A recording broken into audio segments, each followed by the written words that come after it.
బాబు నిర్మాణ గారు, సత్యనారాయణ గారు, మీరు అందరూ ఇక్కడ వచ్చేయండి. రోజు చేసేవాళ్ళు మీరు అక్కడ వచ్చేయండి చెప్తాను. అయ్యా అక్కడ వాళ్ళు అక్కడికి, ఇక్కడ వాళ్ళు ఇక్కడ సర్దుకోండి అందరూ. మరి రెండు అక్కడికి అక్కడ అందరూ మీరు ఇక్కడ ఉండండి, మీ కుటుంబం అలా ఉండండి.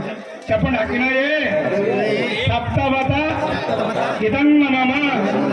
ఇక్కడ ఒక అరటి తప్పు, ఇక్కడ నెమ్మదిగా ఇవి అరటి తప్పు కూడా చెప్పండి. బాబు సత్య గారు, ఇగో సత్య గారు ఈ అరటి తప్పు తీయండి.